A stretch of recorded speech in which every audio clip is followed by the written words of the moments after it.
again, and welcome to Community Storytelling. I'm Lisa Chrysler, and I never thought I would want to introduce you to a mouse, because I don't know about you, I'm not into mice.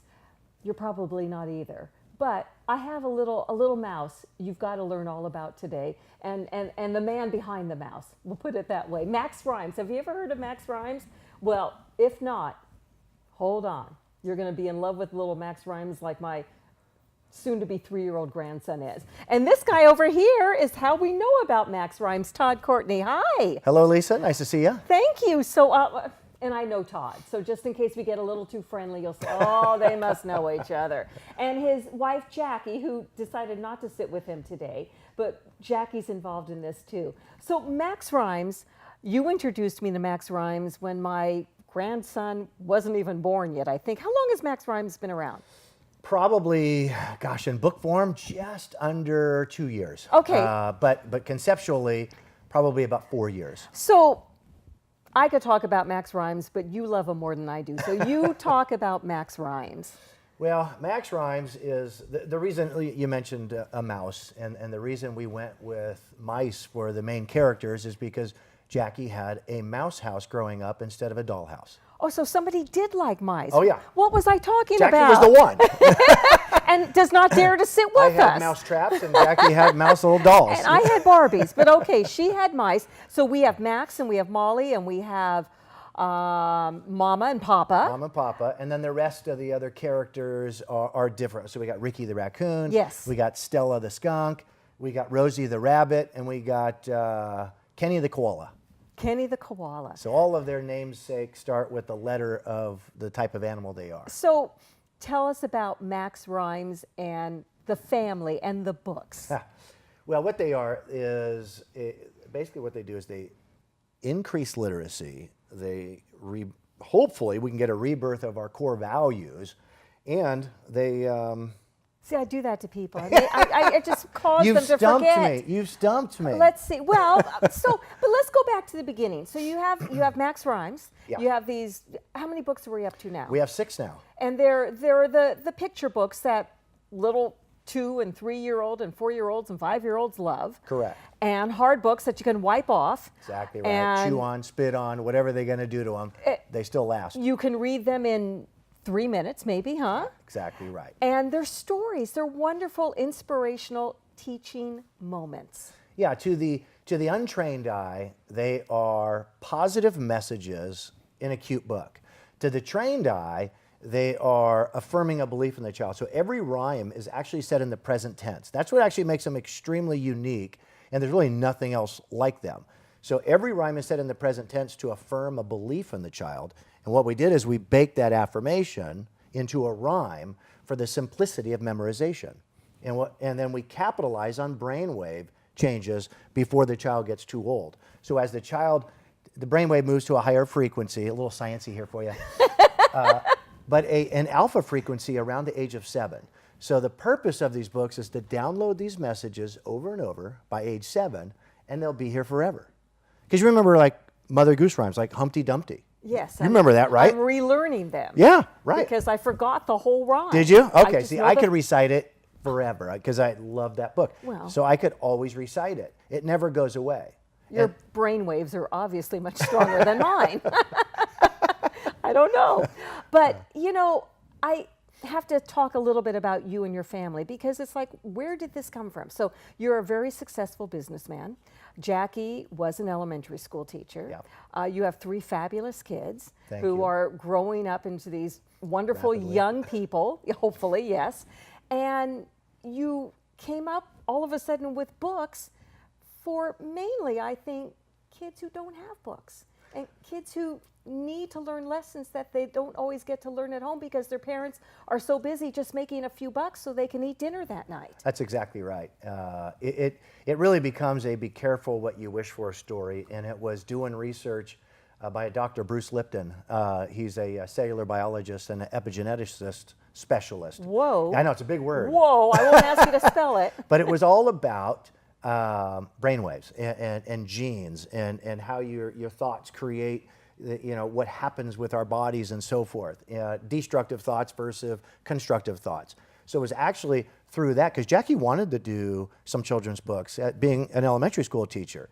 And I'm like, I really didn't have any desire. But it was actually doing that research that I said, okay, Jackie, let's do this. And I happen to have the gift of being able to rhyme almost anything with anything. That annoying gift. It's the annoying gift, well, especially when the kids are little, or I should say when they're teenagers and you're doing it to them. But so then we created the, once we created the books and we tested them, just market sampling and stores, we found that we actually hit something with the consumer. They fell in love with them. Again, to bring back our core values, which have been watered down just a tad in this country. Yes. I'm sure you've noticed at least a little bit.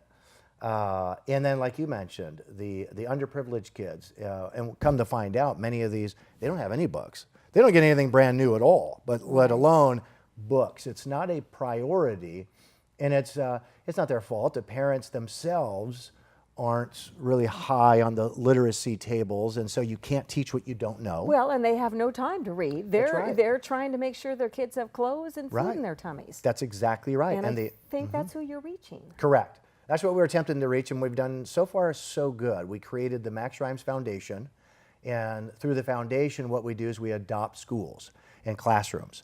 And so what we do is we provide, in fact, here's a bag. Every child of a classroom that we adopt gets a full set of books in here. And then what we do is we provide this teacher guide as a sample. So every teacher gets this 55-page resource that goes with the book series. And so that way, as the teacher is utilizing that in the books in the classroom, it'll promote the kids to read at home.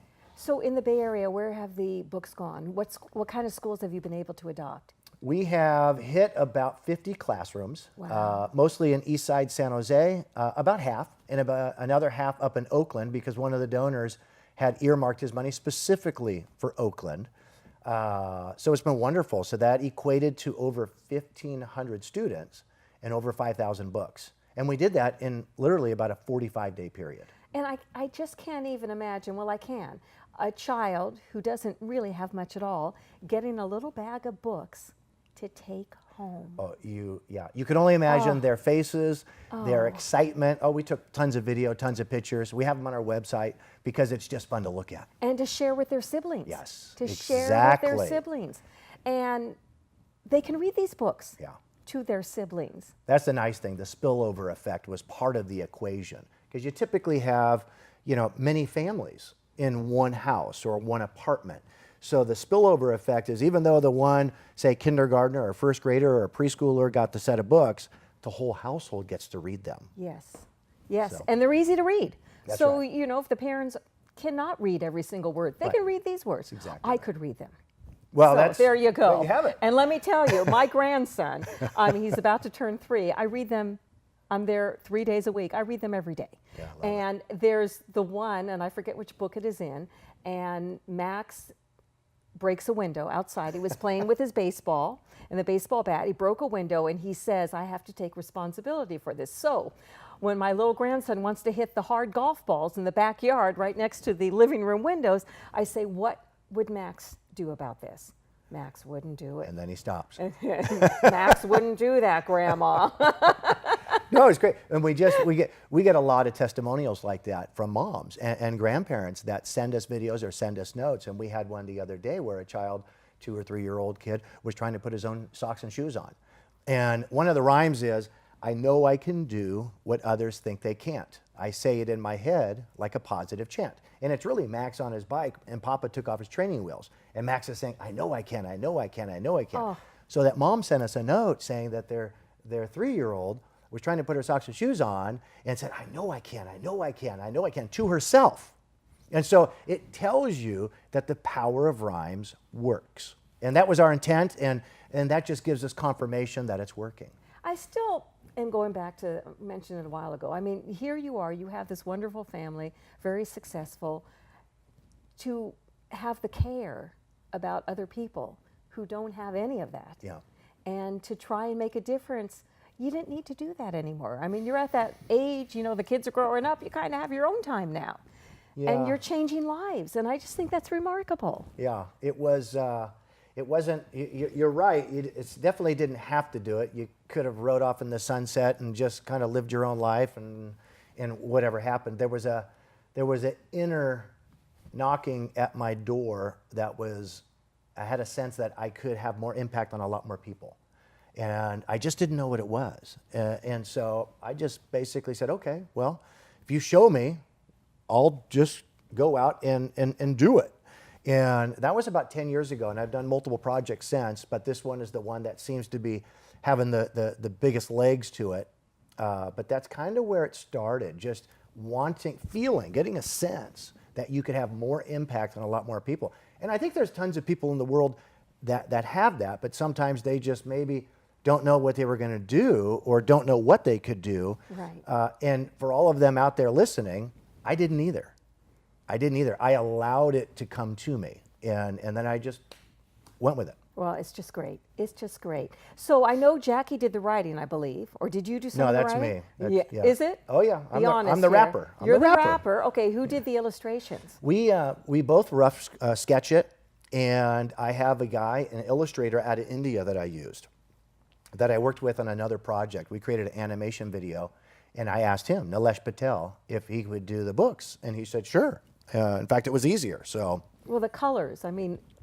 Yes. Well, and I know you can get them in Los Gatos, right? Yeah. Oh yeah. We've been at. Tell us where.